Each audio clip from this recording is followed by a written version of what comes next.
사람들은 살아가면서 삶의 나름대로 다 기준을 가지고 살아가는 거죠. 다른 말로 한다면은 이유를 다 가지고 있습니다. 진짜 이유가 있는 사람은 쓸데없는 이유를 말할 필요가 없지요. 이유를 모르니까 이유 없는 반항을 하는 거죠. 이유 없는 반항은 청소년이기 때문에 하는 것이 아니고 진짜 이유를 모르기 때문에 어른이 돼서도 늘 반항하듯이 살아가게 되는 거죠. 틀린 이유를 우리가 가지고 살게 된다고 한다면은 계속해서 충돌이 일어날 수밖에 없고 불협화음이 생길 수밖에 없기 때문에 그 자체가 스트레스고, 신앙적인 관점에서 본다면 그것이 불신앙이고, 결국 이것으로 인해서 암에 걸리고 여러 가지 어려운 상황들이 올 수밖에 없는 것이죠. 다윗은 어찌 이유가 없겠습니까? 이런 말을 형들에게 했습니다. 마가 다락방에 예수 믿는 사람들이 모이면은 안 됩니다. 왜 안 되는가? 죽을 수 있기 때문에, 핍박시대라 죽을 수 있기 때문에. 그런데 모여야 될 이유를 알았기 때문에 죽음과 상관없이 거기에 모인 것입니다.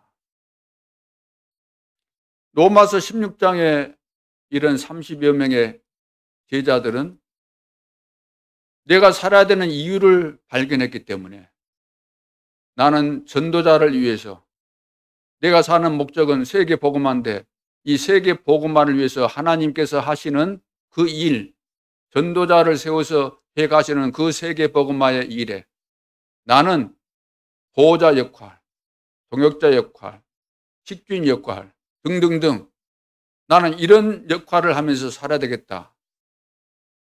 결론을 낸 사람들이죠. 이유를 발견했기 때문에.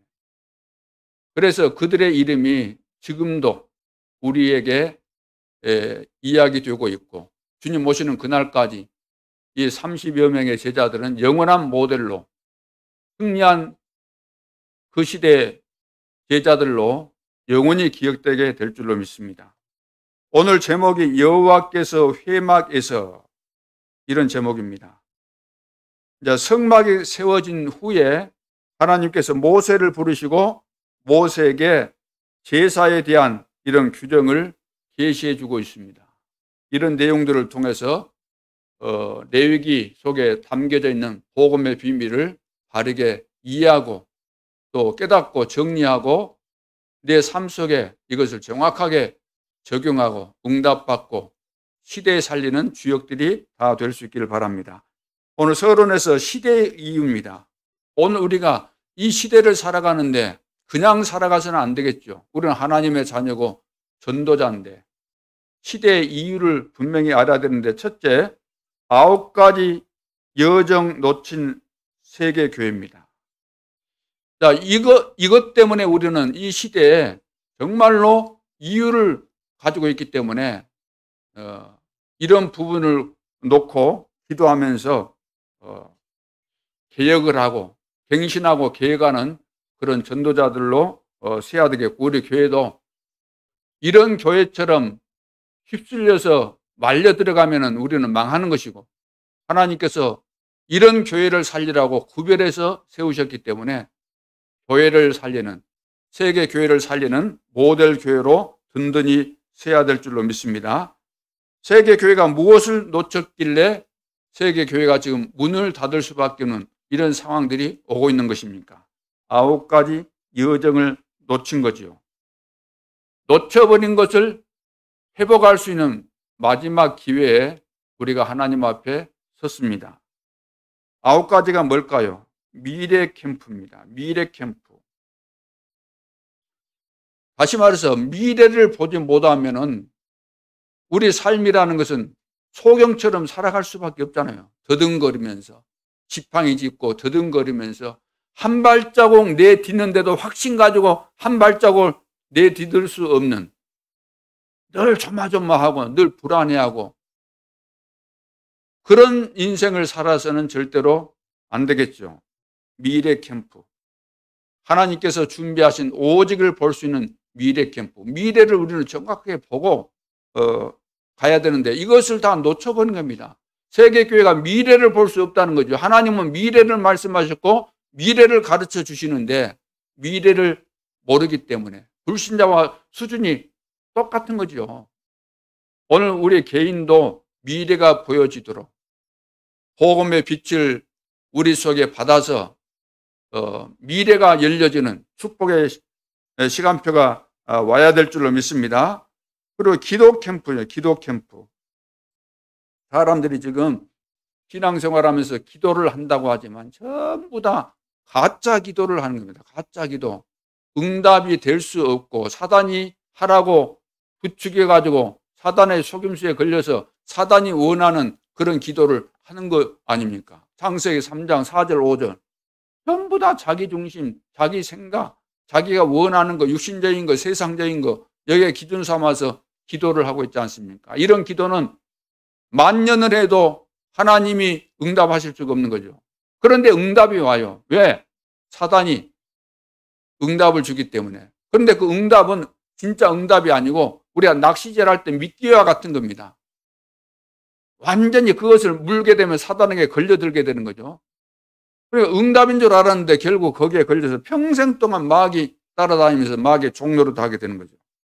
귀신 들려가지고 무당하고 무속인 되고 점술하고 이거 전부 다 거기에 걸린 거죠. 모든 불신자들도 마찬가지입니다. 사단의 100% 다 영향을 받고 살아가고 있는 거죠.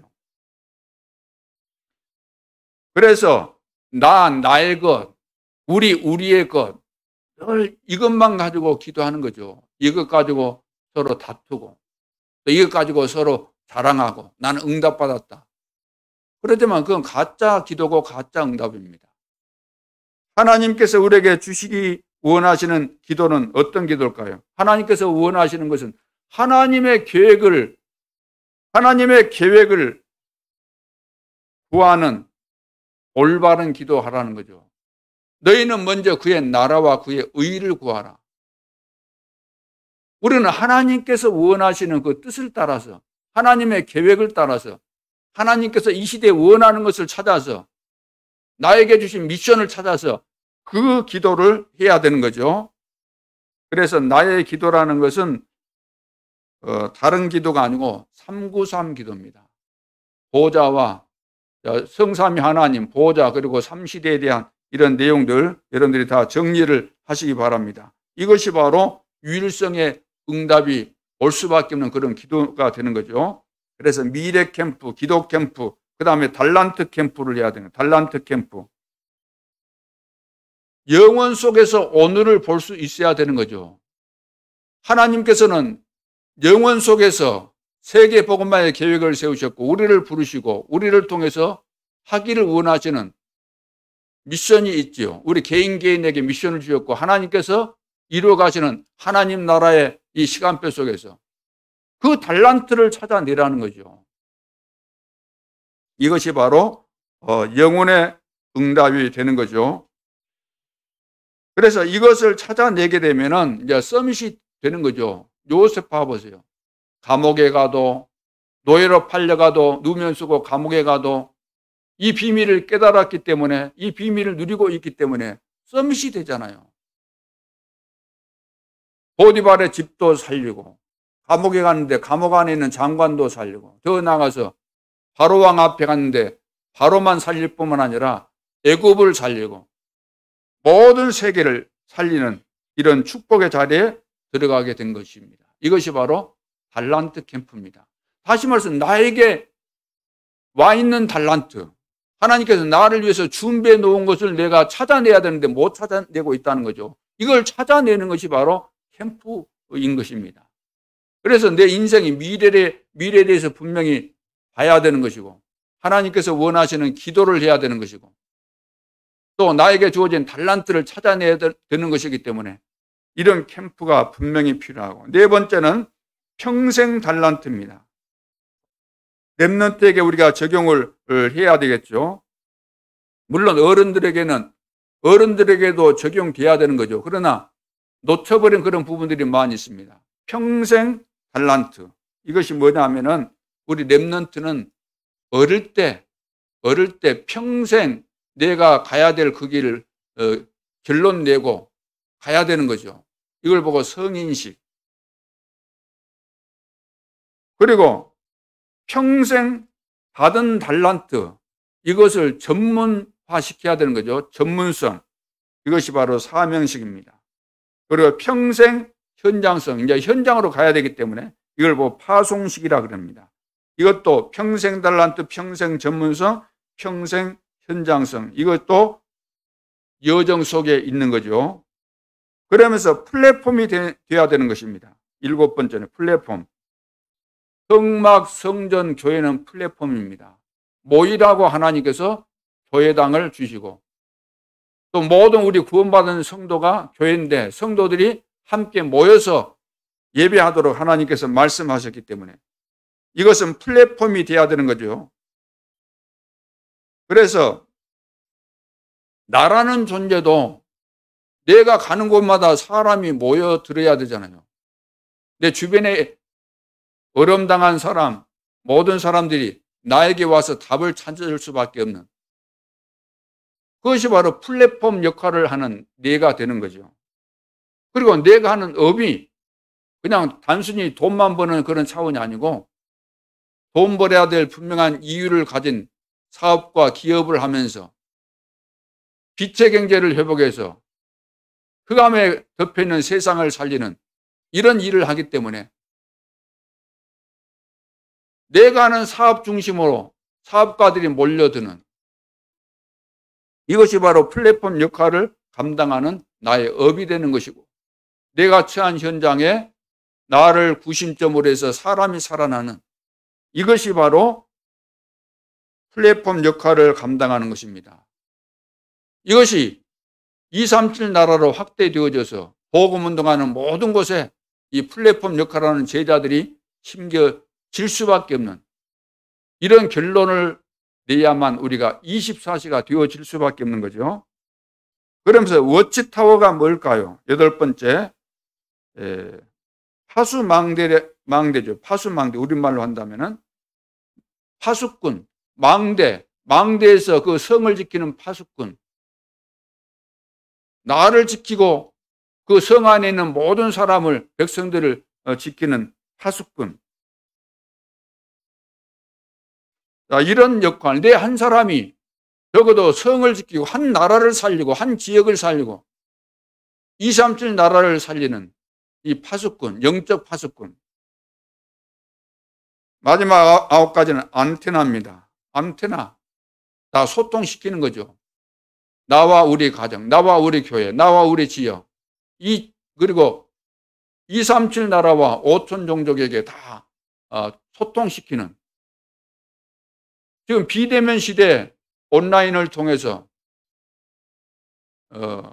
이런 시대가 오게 된 거죠.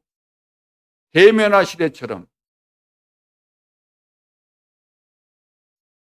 그래서 오직 율성, 재창조의 시스템이 세워지는 안테나.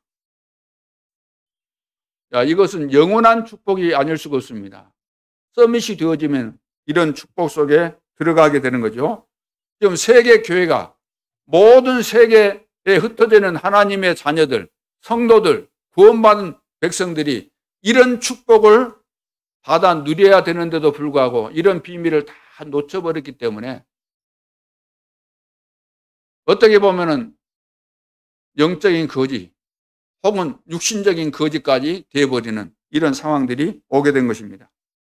하나님이 준비하신 9가지 여정, 하나님이 다 준비하셨고 우리에게 지금 올 수 있는, 다 기다리고 있는 것들이기 때문에 이 내용들을 바르게 이해하고 누리는 그런 시간표를 만들어야 되겠습니다. 어떻게 하면 될까요?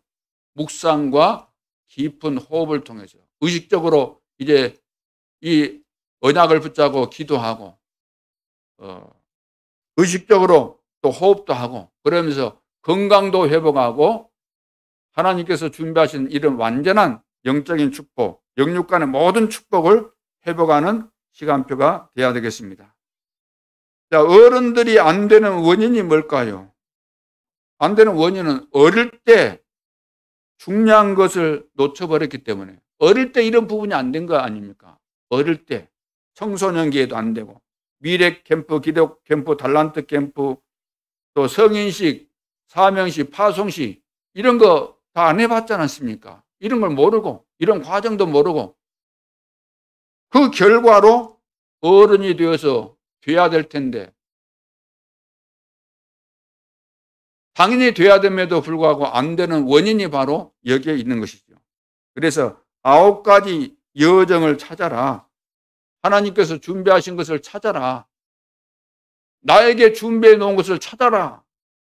그것이 다른 말로 한다면 그릇을 준비하라. 왜? 하나님께서 준비하셨고 올 것이기 때문에, 나에게 오는 것이 당연한 것이기 때문에 찾으라는 거죠. 그릇을 준비해라. 그래서 마지막 준비입니다. 마지막 기회입니다. 마지막 도전할 때입니다.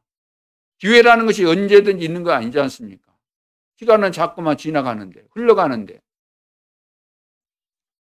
그래서 이 시대의 이유를 알아야 되는 거죠. 9가지 여정을 지금 세계교회가 놓쳤기 때문에 우리와 내 자신과 우리 교회는 이것을 찾아내고 회복해야 된다는 거죠. 두 번째, 말씀과 현장이 안 맞는 교인입니다. 성도들이 하나님의 말씀을 들을 때 나와 너무 안 맞다는 겁니다. 안 맞아요. 그런데 어떻게 보면 그건 당연한 거죠. 어떻게 맞겠습니까? 하나님의 말씀, 하나님의 차원하고 우리 차원하고 너무 거리가 멀 수 있겠죠. 그래서 하나님께서 아브라함을 부르시고 너는 너의 본토 친척 아버지 집을 떠나서 내가 내게 지시할 땅으로 가라. 이 말은 다른 말로 한다면은 가나안 땅에 가는 것인데 세계 복음화 하라는 말씀이잖아요. 열방을 살리겠다. 그런데 지금 고향을 떠나면서 내일 걱정할 수밖에 없는데, 먹을 거 걱정할 수밖에 없는 그런 상황인데 얼토당토 않는 이야기 아닙니까? 열방을 살린다. 너 씨로 말미암아 만민이 복을 받을 것이다. 말이 안 맞잖아요. 현실하고 너무 안 맞기 때문에, 그래서 아브라함은 불신앙할 수밖에 없었던 겁니다. 그리고 광야에 왔는데, 광야잖아, 광야. 광야에서 농사 짓는 것도 아니고, 광야에서 공장 돌리는 것도 아니고, 광야에서 무슨 뭐 회사가 있었습니까? 일할 수 있는 그 일터가 있었습니까? 그런 거 없었잖아요. 그런데 광야에서 성막을 지어라. 또 바벨론에 포로로 잡혀갔다가 70년 만에 이제 그 고레스 왕이 보내주잖아요. 귀환하도록 해주지 않습니까? 그래서 예루살렘으로 이제 돌아오게 되는데, 돌아왔을 때 뭐 하라 그랬습니까? 하나님께서 성전을 재건하라. 말이나 됩니까? 지금 다 황폐되어 있는 나라에 돌아와서 예루살렘 성전 다 파괴된 그곳에 돌아와서, 포로로 잡혀가 있었던 사람들이 돌아와서 내 집 지금 장만하고 내 집 뭐 만들고 하는 것도 바쁠 텐데 성전부터 재건해라. 말이 안 맞잖아요. 나의 현실과 너무 안 맞다 그 말이에요. 하나님의 말씀이 안 맞는 거 아니라 나의 현실과 비교해 볼 때 너무 안 맞다는 거죠. 이때 대부분의 사람들은 어떤 선택을 합니까? 내 생각에 맞춘다는 거죠. 하나님의 말씀에 나를 맞추는 것이 아니고 하나님을 나의 생각에 맞추려고 한다는 거죠. 어느 것이 맞습니까? 나를 하나님께 맞춰야 되겠어요? 하나님을 나에게 맞춰야 되겠어요? 하나님을 바꿔야 되겠습니까? 나를 바꿔야 되겠습니까?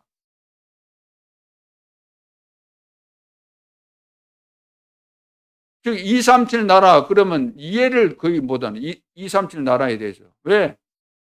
나의 현실은 지금 내 밥 먹기도 힘드는데 무슨 뭐 전도냐, 무슨 선교냐, 무슨 237 나라냐.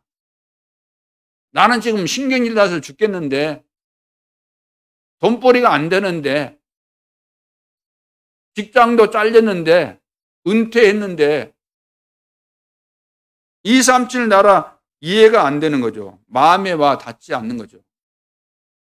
설교로 들으면 설교하고 나하고 안 맞다는 거예요. 안 맞아요. 나만 그런 것이 아니고 지금 세계교회 모든 성도들이 하나님의 말씀과 안 맞는 거예요. 설교를 들으면 안 맞는 거예요. 그러니까 설교를 바꾸려고 하잖아요. 그래서 설교를 바꾸려고 늘 이야기를 합니다. 설교가 깁니다. 왜 그리스도만 이야기합니까? 늘 왜 같은 거 반복합니까? 늘 이런 이야기를 노골적으로 하기도 하고, 이제 좀 이제 메시지를 많이 듣다 보면 이제 노골적인 표현을 못 하죠. 왜? 배웠으니까. 말씀을 듣고 어느 정도 좀 깨달은 바가 있기 때문에 말은 못 하는 거예요. 그런데 속에서는 늘 북북 개는 거죠. 부글부글 끓으면서. 설교를 바꾸려고. 그러니까 얼마나 힘들겠어요. 행복이 전혀 없는 거죠.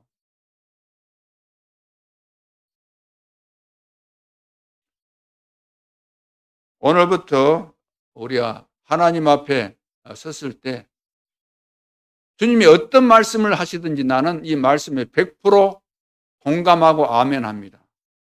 쓰임받았던 모든 렘넌트들은 전부 다 말씀 떨어지면 모든 것 다 준행했지 않습니까?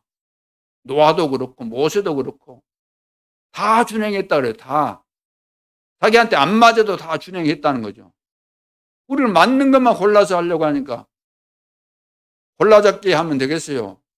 전능하신 하나님께서 말씀하셨는데 다 아시고 우리에게 필요한 것들을 말씀하시고 있어야 될 것을 말씀하시고 그것을 해야 되기 때문에 말씀하신 것인데 골라 잡아버리면 우리는 다 놓치게 되는 거죠. 시대의 이유가 바로 여기에 있는 겁니다. 세계교회가 괜히 문 닫겠습니까?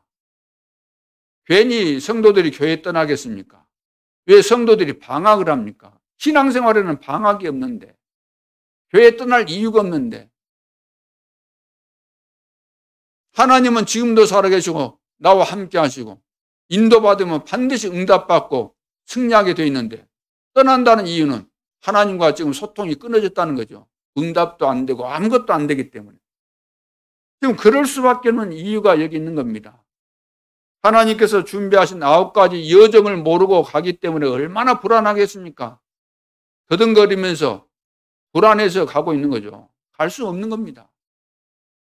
하나님의 말씀을 들어도 딱 맞아야 되는데 맞는 방법이 있잖아요.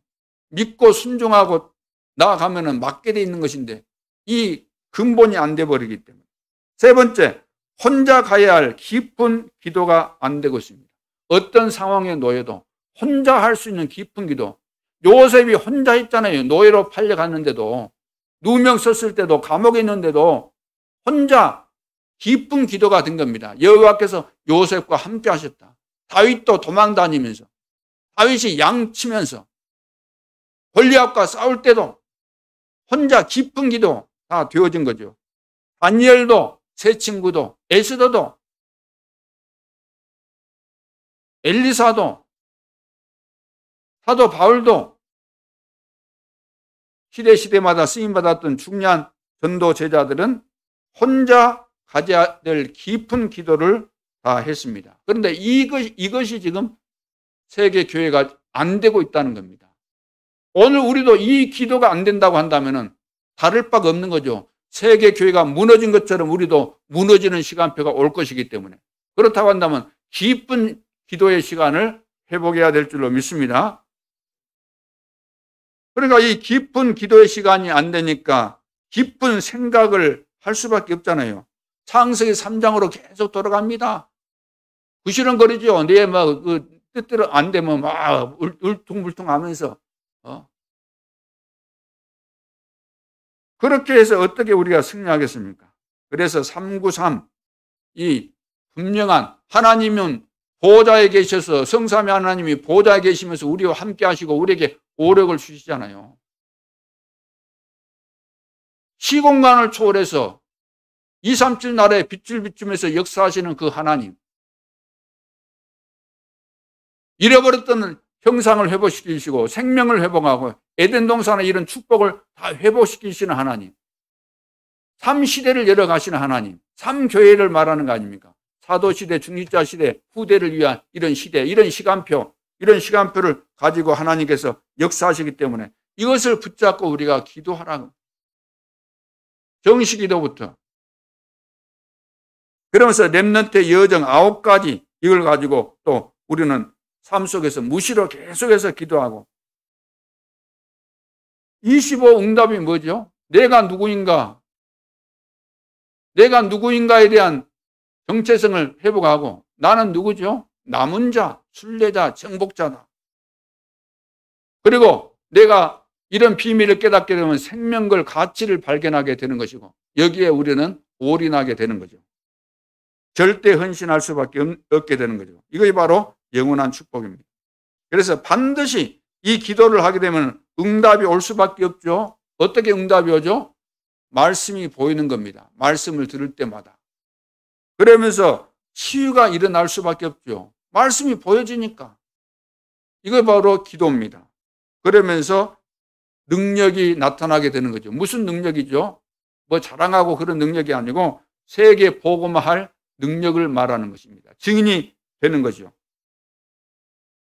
그래서 평생의 오늘, 다시 말해서 문제라는 것은 평생을 살아가는 중에 오늘 문제가 왔다는 거죠. 평생을 살아가는데 오늘의 문제입니다. 평생을 살아가는 그 시점에서 평생을 살아가는 이 인생의 여정길에서 오늘이라는 잠깐의 시간표, 그거 지나가는 거 아닙니까? 문제 있다. 그 잠깐의 문제잖아요. 지나가는 것이죠. 어려움이 생겼다. 잠깐 있다가 없어지는 겁니다. 평생의 속에서, 평생의 여정 속에서 오늘을 제대로 이해하고 어떤 어려움을 만나도 흔들리지 말아야 될 줄로 믿습니다. 두려워 말라고 했습니다. 내가 너와 함께 하겠다. 놀라지 말아라. 자, 그래서 이 시대의 이유를 알고 알아야만 우리가 내 인생이 합당하게 하나님 앞에 설 수 있고 또 하나님 앞에 기도할 때도 합당한 기도를 하게 되고 이 세상을 향해서도 합당한 올바른 생각을 하게 되고 모든 것을 다 하게 되는 거죠. 본론에서 오늘 광야의 이유입니다. 이스라엘 백성들이 출애굽해서 목표는 가나안 땅인데 왜 하나님께서 가나안 땅으로 막바로 안 보내셨을까? 일주일이면 족기 가는데 3일이면 갈 수 있는데 왜 하나님께서 막바로 가지 않도록 하고 40년을 돌게 하셨을까? 괜히 그랬는가? 절대로 괜히 그렇게 하신 거 아닙니다. 하나님의 분명한 계획이 있죠. 광야 생활하게 하신 이유가 있습니다. 40년 광야를 돌게 하신 이유가 있어요. 한마디로 딱 말한다면 하나님을 바라보라는 겁니다. 하나님을 바라보도록 만들기 위해서 40년이라는 광야 생활을 하도록 하신 거죠. 여호와를 앙망하도록 하는 겁니다. 하나님 바라보면 되는데 하나님을 바라보지 않고 있기 때문에 바라보도록 하는 방법이 40년이었다. 어떤 분이 엠바란스에 3번 실려갔는데 그때 생각나는 것이 뭐냐면은 오직 예수. 오직 복음밖에 없구나. 오직 전도밖에 없구나. 이렇게 깨달았다는 겁니다. 만일 처음부터 그렇게 깨달았다고 한다면은 그 사람은 엠브란스에 실려가지고 사경을 헤맬 이유가 전혀 없었겠죠. 칼빈은 몸에 28군데가 병이 생겨가지고 하나님 앞에 기도하지 않을 수가 없었대요. 왜? 자기 몸에 28군데가 병이 걸렸으니까. 여러분 같으면 그럴 때 뭐 하겠습니까? 하나님을 믿는 사람이랑 할 때. 하나님 앞에 기도할 수밖에 없겠죠. 그러니까 이 칼빈이라는 사람은 그런 기도의 비밀을 가지고 있는 가운데서 시대의 걸작을 남겼잖아요. 그래서 신구약 성경을 주석을 했습니다. 근데 요한계시록은 일부러 주석을 안 했습니다. 그리고 칼빈의 이 기독교 강요라는 그런 책이 있습니다. 그것도 20대 후반에 쓴 것인데 정말로 기가 막힐 정도로 하나님이 축복하시지 않았는데 그런 작품이 나올 수가 절대로 없는 거죠.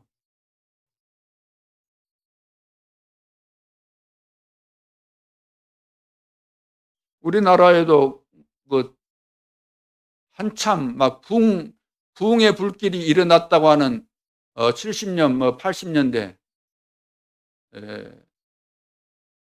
교회가 막 크게 성장되고 중요한 인물들을 보면은 대부분 다 병이 걸렸거나 아파가지고 계속해서 기도하셨던 그 목사님들이 주로 그런 축복을 누렸던 것을 대부분 여러분들이 아실 겁니다.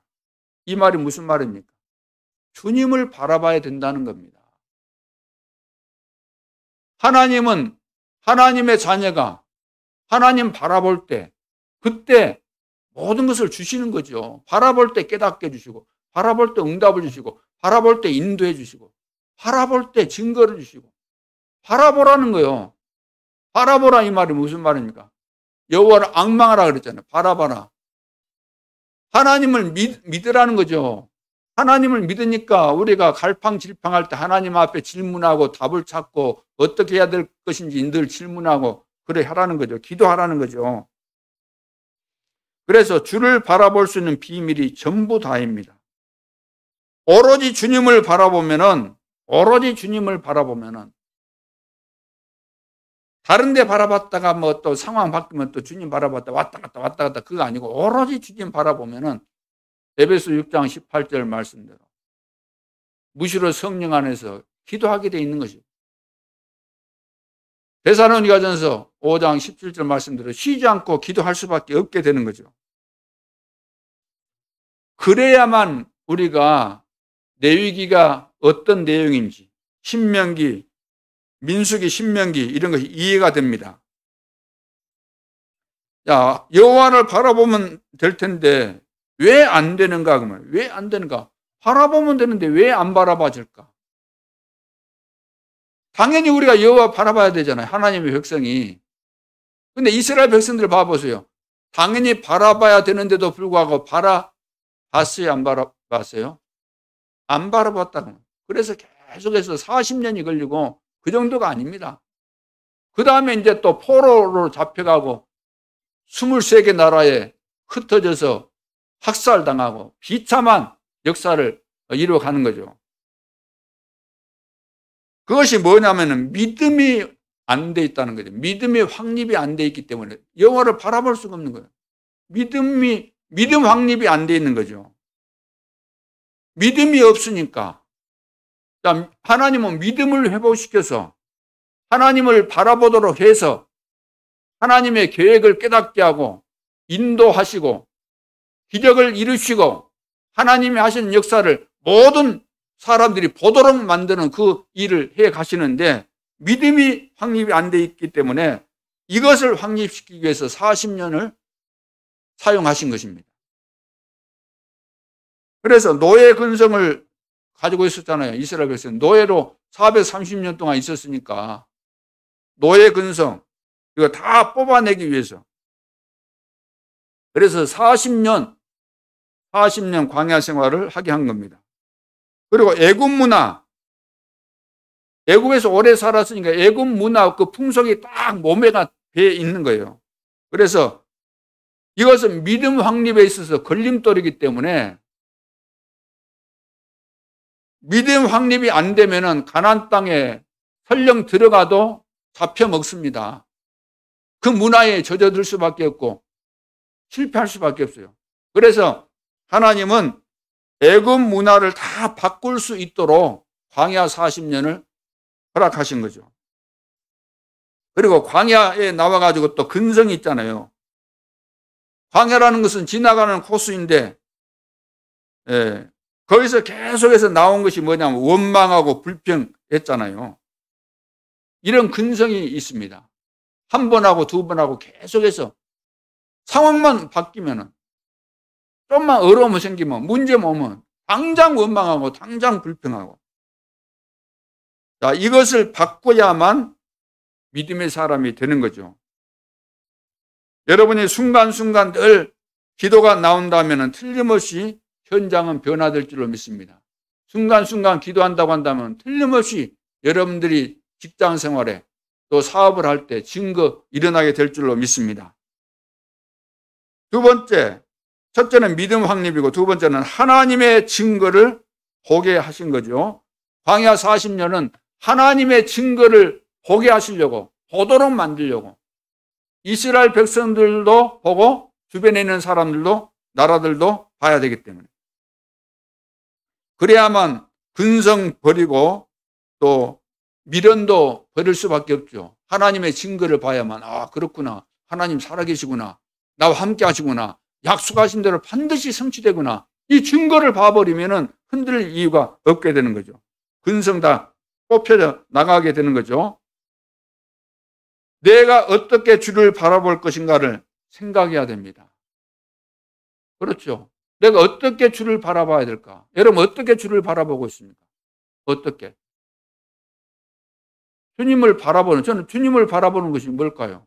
저는 말씀을 듣는 거예요. 말씀 듣고 그 말씀 붙잡고 기도하고. 왜 카톡방에 기도 수첩을 기록한 내용들을 사진 찍어서 올리라고 그러겠습니까?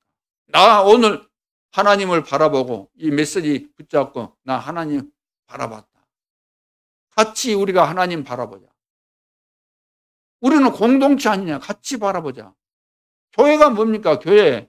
우리 가족이잖아요. 하나님께서 이 교회를 허락하신 데는 우리 모두가 가족이고 지체 아닙니까? 공동체. 같이 가는 거예요. 숫자와 상관없이 우리가 가족처럼 하나가 되어지면 기적이 일어날 수밖에 없는 거죠. 거기서 모든 문제가 해결됩니다. 주님을 바라볼 때. 또 주님 바라보라 그러니까 뭐 주님이 어디 있는가 하면서 또 눈에 안 보이는데 어떻게 바라봐요? 이런 분들도 있을런지 모르겠습니다.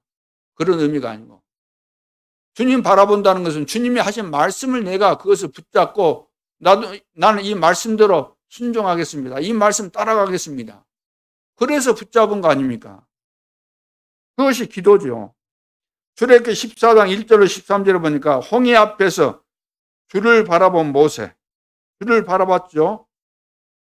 출애굽한 다음에 이스라엘 백성들이 광야로 이제 나가는 이런 상황들을 보고 바로가 보낸 것을 후회하고 어떻게 하죠? 병거들을 다시 소집해서 동원해 가지고 추격을 해 오는 겁니다. 따라오는 그 모습을 보고 이스라엘 백성들이 막 원망을 하는 겁니다. 그때 모세는 하나님께서 말씀하신 그 말씀을 그대로 믿고 너희는 오늘날 여호와께서 행하시는 구원을 봐라. 우리가 지금 보고 있는, 지금 추격해 오고 있는 저 애굽 사람들 영원히 우리가 보지 못하게 될 것이다. 그래서 증거를 보여주셨잖아요. 그대로 됐잖아요. 다 물속에 수장시켜버렸죠. 여호수아서 3장 1절로 13절에 요단이 갈라졌습니다. 왜? 증거를 보여주신 거죠. 홍해가 갈라졌던 것처럼 여호수아에게도 뭔가 이것을 보여줘야 되기 때문에. 여호수아서 6장 1절로 20절에 여리고의 증거입니다. 가나안 입구에서 여리고를 무너뜨렸습니다. 이거 봐야만 되거든요. 그래 안 하면 또 가나안 땅 정복할 때 주저할 수밖에 없어요. 거기는 막 거인들 있고 31왕, 7족속 31왕이 거기 버티고 있잖아요. 거인들도 있고. 여호수아서 10장 10절로 14절 가나안에 들어가서 이제 싸울 일이 많기 때문에 아모리 전투에서 하나님께서 태양과 달을 멈추게 하는 이런 전무후무한 기적을 보여주셨습니다. 우리는 하나님의 증거를 봐야만 돼요. 그래서 여러분들이 기도하시는 가운데서 응답받는 증거가 있거나 말씀을 내가 들으면서 이번 주간에 붙잡은 말씀을 가지고 기도하는데 말씀이 현장에서 성취됐거나 이거 증거잖아요. 이것을 몇 번만 해버리면 여러분들 한두 번 해버리면 계속해서 이제부터 되어지는 이런 시간표가 오게 되는 거죠. 그러면서 세 번째 성막 회복입니다. 모세에게 말씀하셨죠. 오늘 본문에 성막 회복에 관한 말씀을 주셨습니다. 1절에 봐보세요. 여호와께서 회막에서 모세를 부르시고 그에게 말씀하여 이르시되. 성막 이제 회복, 성막 지었으니까 성막에서 어떤 일을 하라. 성막을 세운 목적, 성막에서 해야 될 중요한 일들을 지금 이게 말씀하시려고 그러는 거죠. 그래서 모든 이스라엘에게 전달하라 그랬습니다. 2절에 봐보세요. 이스라엘 자손에게 말하여 이르라.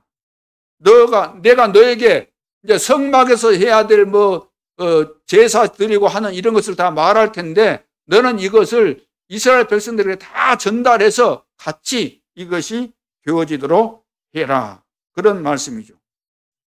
2절 다시 봅니다. 이스라엘 자손에게 말하여 이르라.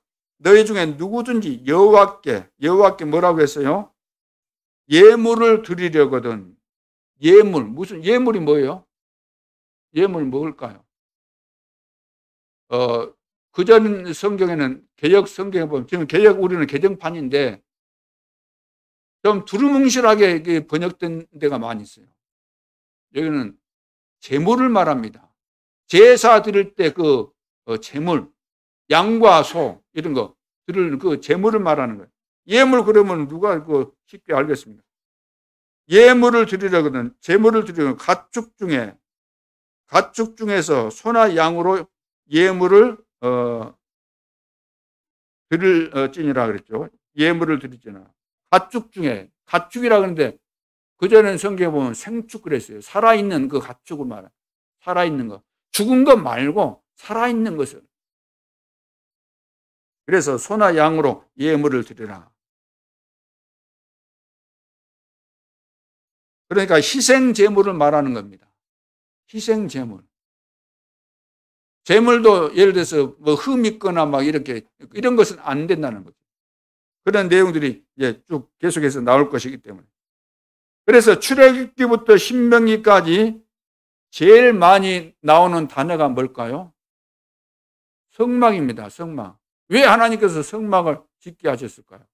성막에서 하는 모든 제사 행위가 구원의 비밀을 말씀하고 있는 겁니다. 그리스도를 말씀하고 있고 그리스도 안에서 우리가 구원받는 그런 내용들을 다 담고 있는 거죠. 그래서 여호와를 바라보라는 말이죠. 여호와를 바라보라. 성막에 들어가서 결국 뭐합니까? 우리 죄 문제 우리가 해결 못하니까 하나님 앞에 가서 용서받는 거예요. 어떻게 갑니까? 하나님 앞에. 재물을 가지고 피를 가지고 그래야만 하나님을 만날 수 있기 때문에. 그러니까 여호와 바라보라는 겁니다. 내가 구원받는 것도 하나님 바라봐야만 내가 구원받을 수 있는 거죠. 하나님이 우리를 죄 용서하셔야 되잖아요. 우리를 구원해 주셔야 되는 겁니다. 그뿐만 아니라 우리가 일평생 동안 축복을 누리고 세계 복음하려면 하나님과 함께 동행하는 이런 비밀을 가지고 있어야만 되기 때문에 이런 내용들을 지금 성막을 만들어서 우리에게 세세하게 계속해서 각인뿔이 체질되도록 말씀하시는 거죠. 그래서 이 이스라엘 민족이 어떤 방법으로 여호와를 바라볼 것인가, 이것이 굉장히 중요하죠.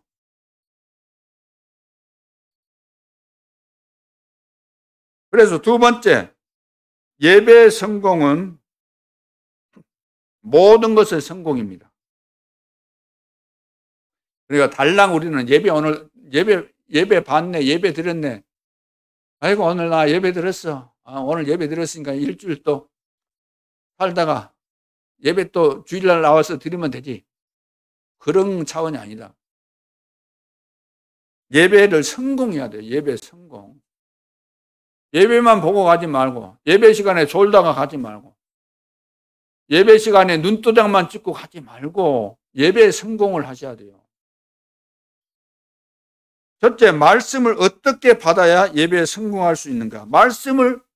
예배의 핵심이 뭐죠? 하나님은 예배를 통해서 우리가 마음을 담고 믿음을 가지고 정성을 가지고 하나님 앞에 기도를 드리고 또 헌금도 드리고 내 인생을 드리죠. 그러기 위해서 또 내가 어떻게 살아야 될 것인가, 여기에 대해서 하나님으로부터 내가 말씀을 받는 거 아닙니까? 그래서 예배 요소 가운데는 반드시 찬양도 있고 기도도 있고 헌금도 있는데 그중에 제일 중요한 것이 말씀입니다. 하나님께서 말씀을 주시는 거죠. 누구를 통해서? 주의 종을 통해서 하나님이 말씀을 주시는 겁니다. 그러니까 주의 종은 말씀 심부름꾼이에요. 주의 종이 훌륭하지 않다 할지라도 여러분들이 하나님의 말씀을 받을 수 있는 그런 눈이 열려져야 되는 거죠.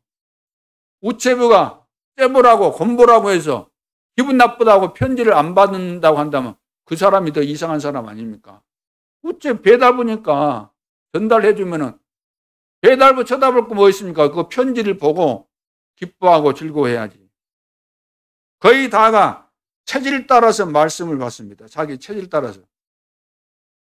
그래서 말씀을 깨달은 것과 받는 것과는 다르죠. 어떤 사람은 나 말씀 깨달았다 그러는데 깨닫기는 잘 깨달을 수 있어요.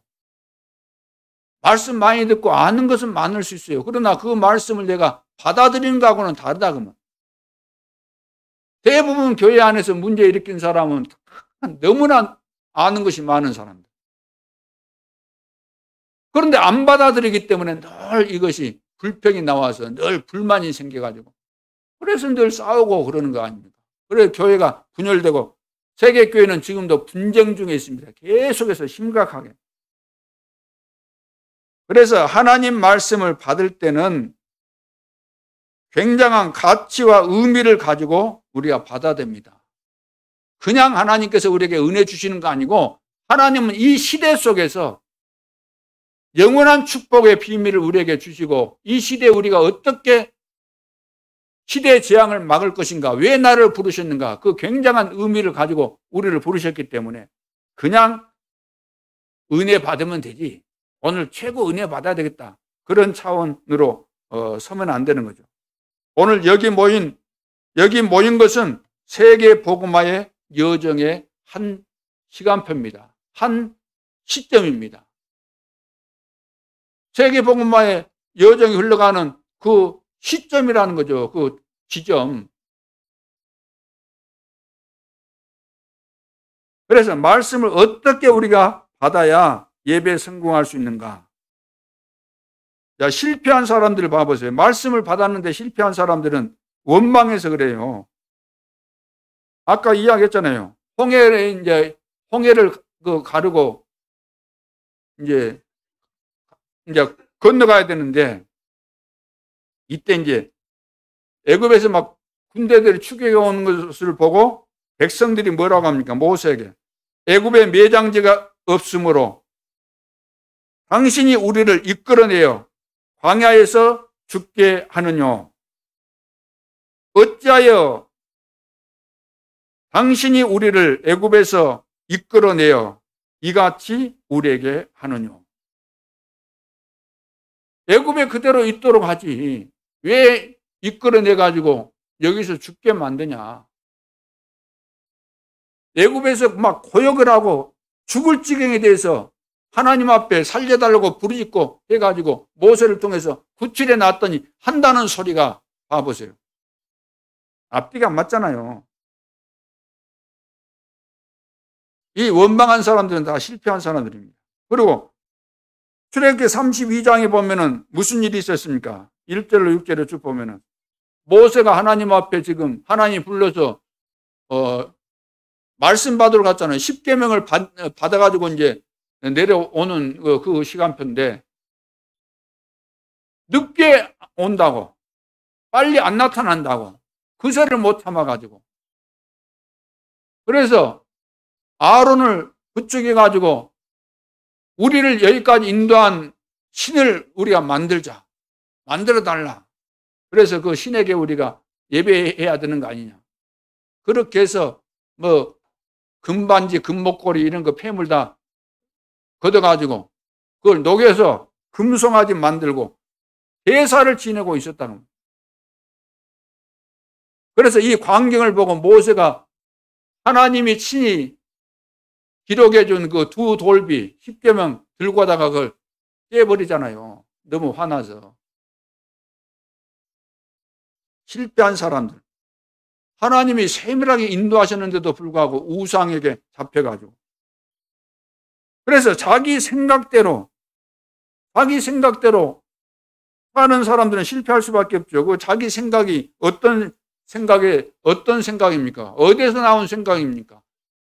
애굽 사상, 노예 근성, 그리고 광야 근성, 그 속에서 나온 생각인데 그 생각대로 산다고 할 때 어떻게 되겠습니까? 반드시 실패할 수밖에 없죠.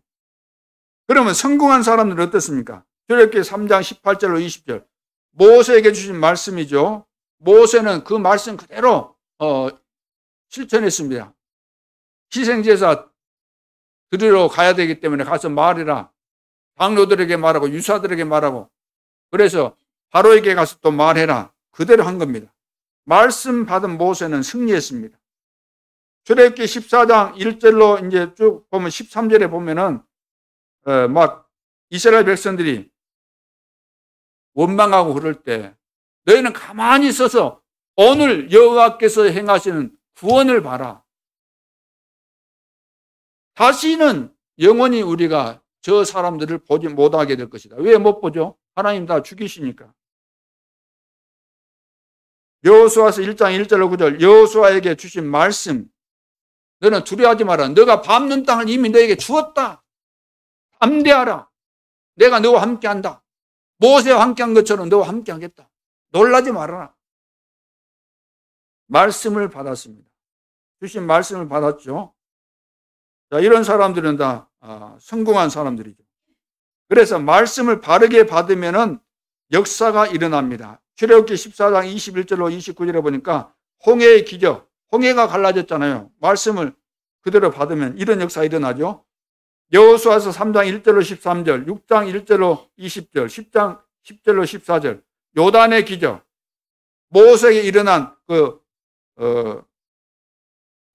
일어난 역사가 여호수아에게 일어났잖아요. 요단이 갈라지고 여리고성이 무너지고 자, 그런 내용들이죠. 말씀을 바로 받았기 때문입니다. 이런 기적이 일어나는 거죠. 지금도 393 보호자의 축복이 성삼위 하나님이 보호자에 계시고 우리와 함께 하시면서 우리에게 주는 3초월, 3생명, 3시대, 3전무후무, 3시대 이런 축복을 하나님이 우리에게 주셨기 때문에 이 축복을 늘 배경으로 붙잡고 있으면서 오늘도 예배를 드릴 때 말씀을 받는데 우리가 받은 말씀을 정리해서 한 문장으로 딱 이렇게 정리해서 한 주간 동안에 계속해서 말씀이 실제로 내 삶의 현장에서 성취되는 이런 것들을 확인하라 그런 내용들이죠. 그렇게 되면 이유가 나옵니다. 하나님께서 왜 나에게 은혜를 주시고 왜 나에게 말씀을 주셨는지 이유가 나올 수밖에 없잖아요.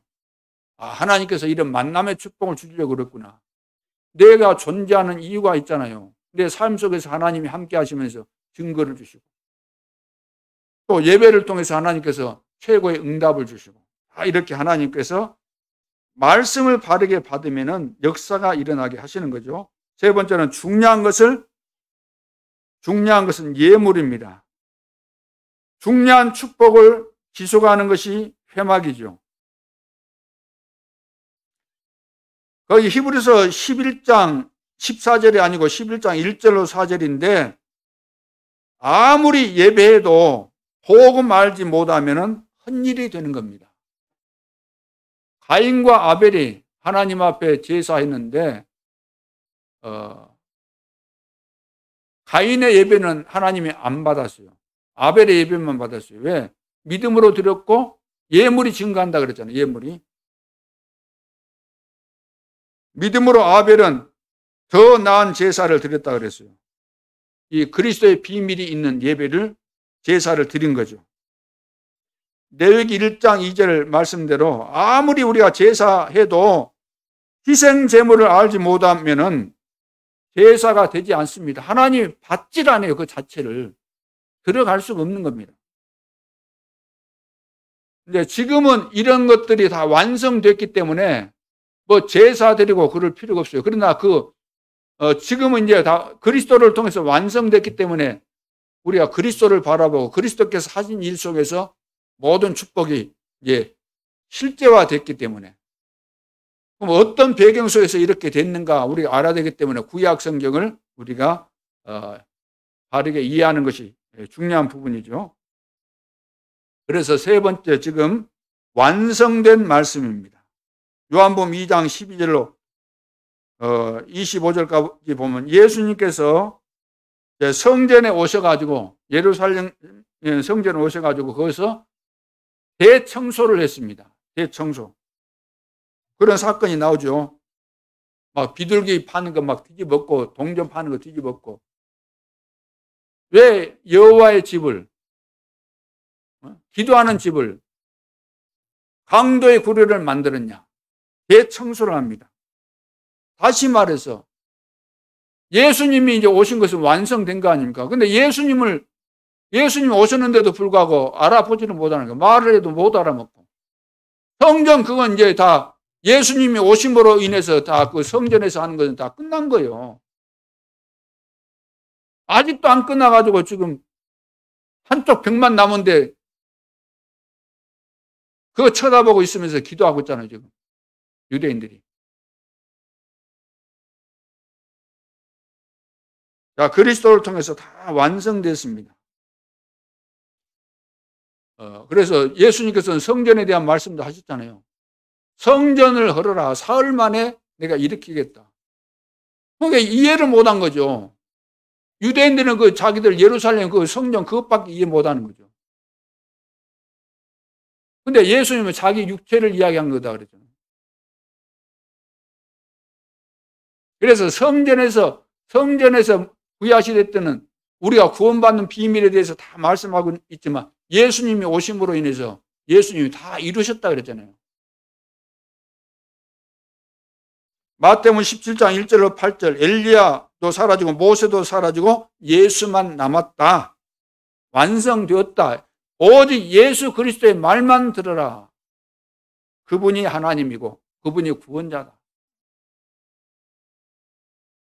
그리고 말세 교회를 향한 말씀이 나오잖아요. 마태복음 24장 1절로 25장 46절까지 보면은 복음을 방해하는 심각한 교회 문제가 지금 일어나고 있다는 거죠. 자연계 또 세상에 막 재앙 재난이 막 닥치게 되고 뭐 그뿐만 아니라 교회 안에도 지금 계속해서 흑암이 역사하기 때문에 또 도처에서 내가 그리스도다 그러면 뭐 이런 거짓 선지자들도 일어나고 교회 안에 가라지 염소 할 것 없이 또 달란트 받았으면은 사용해야 되는데 안 쓰고 땅에 묻어넣거나 뭐 이런 것을 계속해서 한다는 거죠. 그러면서 부활 메시지를 주셨습니다. 그것을 미리 아신 주님께서 말씀하신 거죠. 이 부분이 되어야만 복음이 누려지는 거죠. 후대에게 가장 가르쳐야 될 부분이 뭘까요?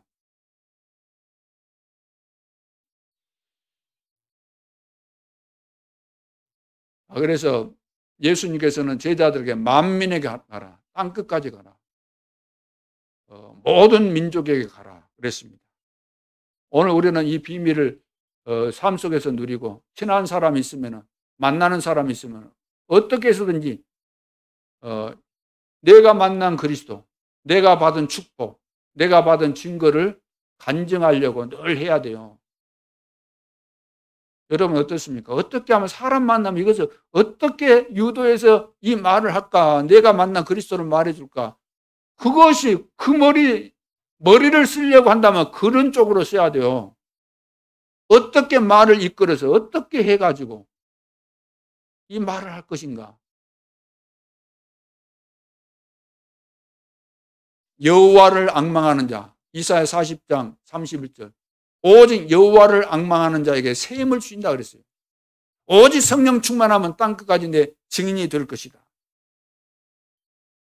그래서 주님을 바라보는 거 기도 아닙니까? 세계복음화는 내가 얼마나 임마누엘을 누렸냐 여기에 달렸습니다. 그러니까 하나님이 주신 언약을 붙잡고 미션을 붙잡고 기도하는 자가 응답하고 기도하는 자가 승리하고 기도하는 자가 정복하고 기도하는 자가 시대를 살리는 주역이 되는 겁니다. 다른 방법이 없습니다. 그런데 기도하는 것은 돈 드는 거 아닙니다. 시간 낭비될 것도 하나도 없습니다. 하려는 의지가 있다고 한다면 다 되게 돼 있는 거죠. 마지막 결론으로 미래의 이유입니다. 미래의 이유. 우리가 미래를 막연하게 사는 거 아니고 이유를 가지고 의미 있는 미래를 두고 우리가 가야 되는 거죠. 첫째는 깊은 기도를 해야 됩니다. 지금 우리가 기도할 때 지금 일어나는 것이 뭡니까? 천사들을 통해서 하나님이 능력이 있어 여호와의 말씀을 이루는 천사에 그랬잖아요. 말씀을 듣는 이 시간에 천사들이 지금 활동하고 있다는 거죠. 여호와를 봉사하여 그 뜻을 행하는 너희 청군이여, 모든 청군이여. 하나님의 뜻을 지금 이 시간에 청군이 이룬다는 거죠. 천사들이 많이 모여가지고 막 한다는 거 아닙니까? 큰 군대를 이루면서. 하나님이 다스리시는 모든 곳에 있는 너희여, 천군 천사들. 하나님이 다스리는 모든 곳에 있다는 겁니다. 그래서 우리는 나는 나 혼자다.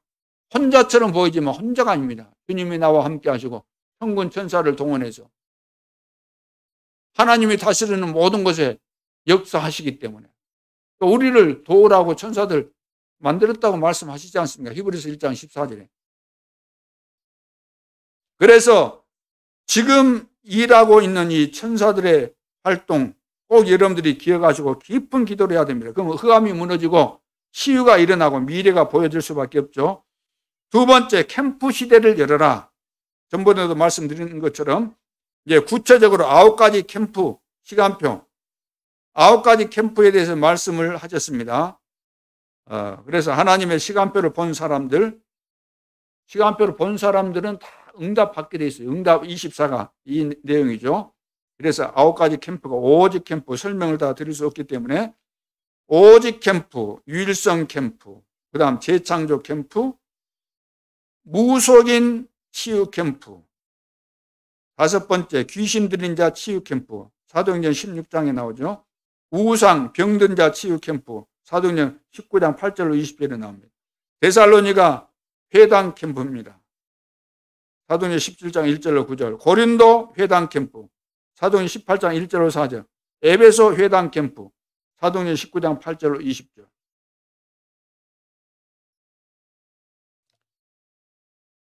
자, 그래서 캠프 시대를 열어야 되겠습니다. 올 한 해는 현장 시스템, 모든 중직자 가정과 현장에서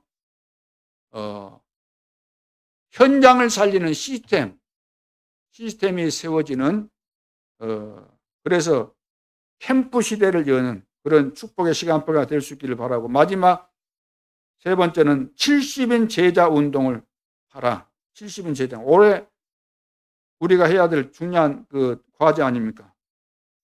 그래서 땅끝까지 가게 될 우리는 남은 자다. 우리는 순례자잖아요. 하나님의 나라 이루어가는. 그리고 흑암을 꺾는 정복자가 되는 거죠. 그래서 목회자는 하나님이 원하시는 말씀만 전달해라. 2장 14절로 21절. 중직자는 2장 1절로 47절. 마가 다락방의 아주 중요한 주역들이기 때문에 그거 알고 2장 41절로 45절. 3천 제자가 일어나죠.